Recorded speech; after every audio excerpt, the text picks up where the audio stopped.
Yeah. This is a bonsai from a supermarket. Parody on a bonsai. It says zelkova. There are Chinese elms. The question is, of course, how do you make a bonsai out of it? This is Jelle, growing bonsai, and today we are looking at how to convert a fake bonsai into a real bonsai. And, well, basically, how do you do that? How do you take something like this and make it a better tree? Because of course it is a tree, it is growing, it is healthy, it has very nice good growth from this year. So all in all, it is a living plant, it's a tree in a pot, and one could say, it is a bonsai. And to be honest, it doesn't look like a tree. These things are really nice to get started with, nice to get a feel for a tree and how to grow it in a container, but that's where it stops. If you buy one of these, be very careful. The soil that it is in is usually not very good. In this case, I'm actually quite happy. This is cocoa peat. This is reasonable substrate for the plant, but most of the time it's very dense, ugly, black muck. One of the first things to do is to decide, well, what's the front? If you look from this side, the tree is pretty much flat. The trunk line just moves all the way straight up, so that's another nice front. And that typically means that, of course, this side is also flat, otherwise you would see the movement. If I rotate it, this of course is a nice potential front, but as said before, I don't really like this trunk line. Now what can we do about that? One of the things we can do is turn it, rotate it, and then you already see if I plant it up like this, it is already a lot more interesting. Then the trunk comes out at a slight angle, goes almost horizontal, comes back up, and you have a tree top that sits somewhere here. Then you could bring this branch into this area, this branch up in this area, here fill the canopy, and you've got a nice canopy filling up here. That doesn't solve the problem of this trunk that has hardly any taper, has some old pruning scars. Let me remove this. So that's not ideal. Now if I go further, one could say, do it like this and make a cascade out of it. That's something that you often see. You just prune it back here and these branches form your tree together with a canopy here. It's a valid route to go. Third option that you have with a tree like this, you just clip it off here. It sounds drastic, it is drastic, but you could do it because then you have nice taper. You have a trunk here with which you can create your tree. Then all of this would fall away and all of a sudden you have a very thick trunk for the size of the tree. This is not the route that I'm going to go. I am actually going to rotate it another way. I'm going to rotate it probably like this. Then what I get is a trunk that lays flat on the ground. I have branches coming up, and with that I'm going to make a raft. A raft-style bonsai represents a tree that during its life has fallen over. The side branches have started to grow as an individual bonsai, and that's what I'm going to do with this tree.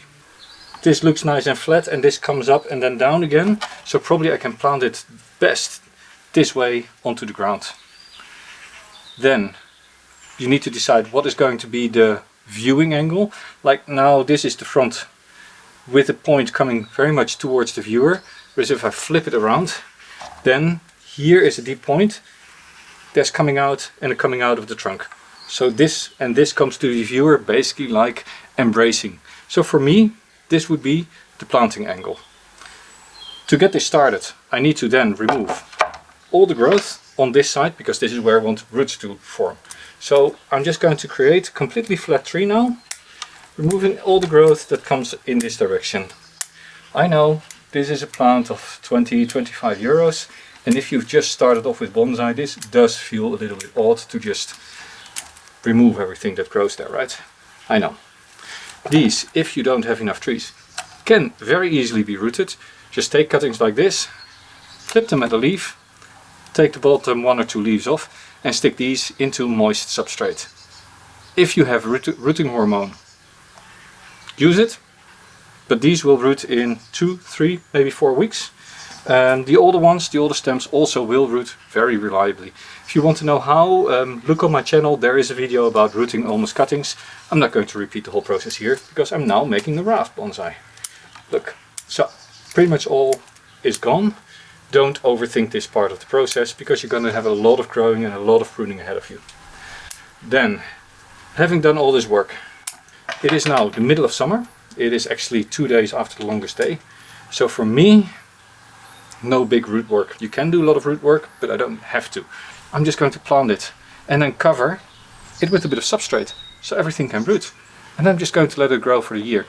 In winter, I'm going to look at it again, and that's when you get a follow-up. Actually, that's going to be in this video. So for my container, I'm just using a very, very shallow pot that drains well from the sides. And I'm going to fill it with pine bark. This is only for this season. Next season I might use something else.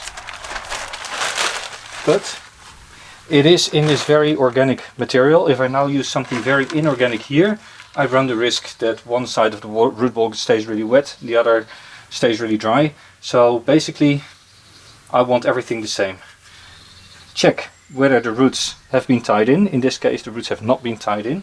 So this should just plop out of the pot. This is what a healthy root ball should look like. The roots are nice light brown, no black roots in there, all healthy. This is a healthy root ball. So now I can, with a chopstick, open up a little bit the root ball on the side that's going to be above the ground. I'm doing that because most of the nice roots are actually on this side. So I'm not going to prune the roots, I'm just going to clean them up here. So now that the roots have been opened up a little bit, I can just take a knife and really scar this trunk. Make sure you go all the way through the bark until you see actual wood. Pulling some slivers off is all fine.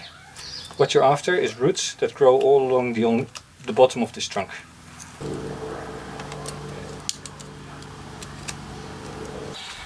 And now it's just a matter of putting it into the pot. What I like to do is I take these branches and I just pluck them down so that they are really in the soil. I want to root as much as possible. Really try to squeeze them in a little bit. And I'm going to put a little pot over it for a couple of months to aid these roots a little bit, because this is of course a very big thing for them. Now I just fill it up with substrate. Done.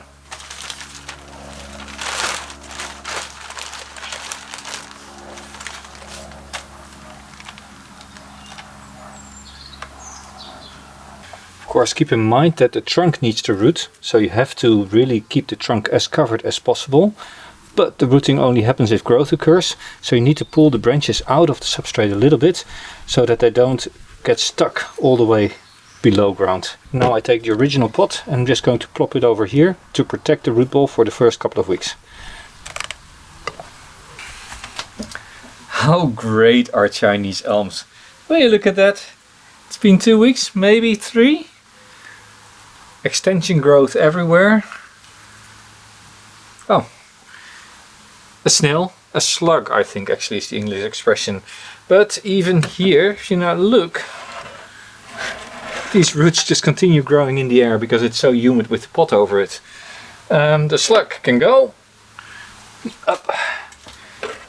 But besides that, look at that, that's fantastic, fantastic growth. Of course I don't want these roots here to develop further. I might have to leave this open a little bit more, just like that. Doing great! Well, it didn't suffer any damage whatsoever. It is quite happy and healthy. It is growing. Not exceptionally well, but it is growing. In spring I'll look for a better substrate. And what I'm now going to do is I'm going to thin out all these trunks to an uneven number, equally distributed across the whole tree. The tree is a little bit closer here than there because this is going to be the tallest part of the raft and this is going to be the shortest. And then I'm going to give the individual branches a little bit of a wire. 2 minutes ago you saw the whole trunk, but I haven't seen the trunk for half a year. So I'm going to look for the trunk shape, I'm going to see where the side branches are, and then I'm going to decide which ones to keep. Here is the main trunk.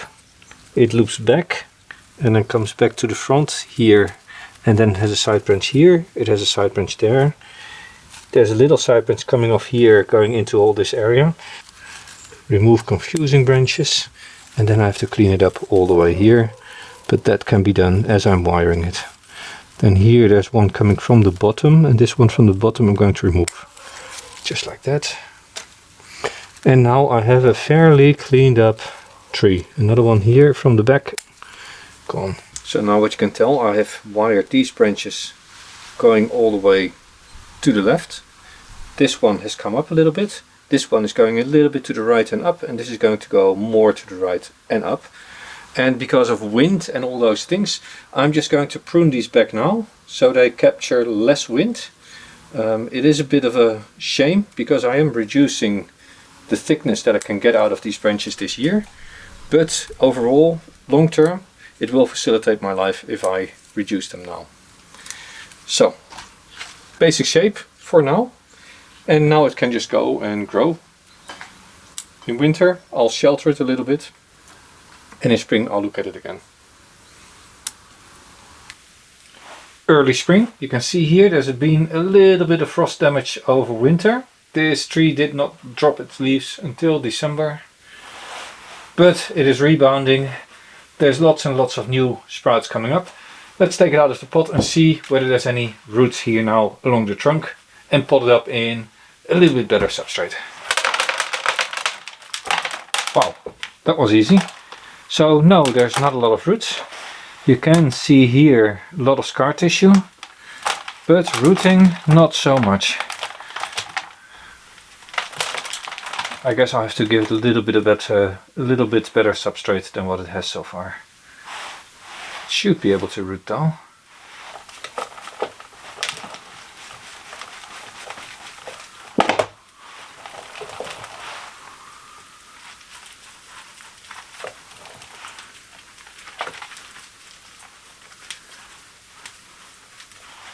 Now it's also the time to start slowly bringing these roots back. I only want roots at the bottom, so in the end these will have to go. Early spring is a good time to reduce the root mass.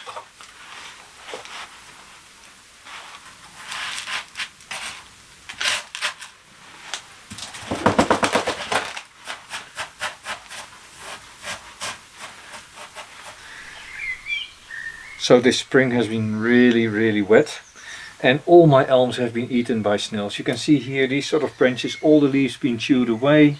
Here all the new growth is gone. Lots and lots of holes in the plants. It has really been only a week or two that I've seen new sprouting here on this elm. But yeah, it's going to be a very slow year for this planting. I wish it could go faster, but it can't. Will you look at that? Now it has been dry and warm for a week or two. No slugs to be seen, and this tree has started to grow like crazy. It's time to remove the wire, and this year I'm actually just going to let it grow. I'm not going to wire, I'm not going to prune. I'll look at it again in winter. And that is because I want all of this to fatten up. I want to create mass so that when I do prune and wire it can respond very quickly. So nothing but removing a bit of wires and then back into the sun. Let this grow. Really, sometimes bonsai is just about leaving it alone. The more you prune in this stage, the slower the development of the trunks. Of course you get nice dense foliage beds, but that's only after you have these main trunks lined up, right? I might prune some runners from one or two of these smaller ones that I keep here, but not now. I'll do that later. For now everything needs to get really strong. And this is what we mean with growing out. Just allowing your Chinese elm to grow. This is what these can do. This is just one growing season. We're now at the end of summer, it's September. And it's been almost a year since the previous shots. It has just been allowed to grow. I'm just going to remove a few weeds, I'm going to fertilize a little bit more, and I'm still going to allow it to grow. And only in winter I'll go through the whole tree and I'll prune back, and then we'll see the structure of the raft that I'm building. But for now I just allow it all to extend and fatten up, all building the base of these little trees that we're trying to get in here. Now if you look at these elms here in Xavier's garden, you can see that they've been meticulously pruned over the years and there's no big cuts in the tree. And this is actually what would be really nice to also, what I would really like to achieve also on my raft. It means that the trunk won't thicken all that much, all that quickly, but it is looking really refined. So I'm going to stop having these long whips And then I'm going to just slowly grow it out over the years. Now, after 2 years, this Chinese elm has grown substantially. This branch has actually dried out over summer, has dried out over winter, but it shows also very nicely how this is a semi-deciduous tree in my climate. So we've had frost, we've had nights of -5, -6 this winter for quite a few weeks, and most of the tree has dropped its leaves. But here on the inside, where it was most protected standing underneath the bench, it has kept all the leaves. Here it has dropped the leaves and it is resprouting, and this one branch that stuck out probably caught the wind, just like this one, and has died. It is time to now prune back substantially, and then over summer I will work a little bit more on the tree, but first let's prune it back. So sorry to interrupt, but this video is getting really long, so let's pop this down into a pause mode, give you time to go for a break, and then go watch part 2.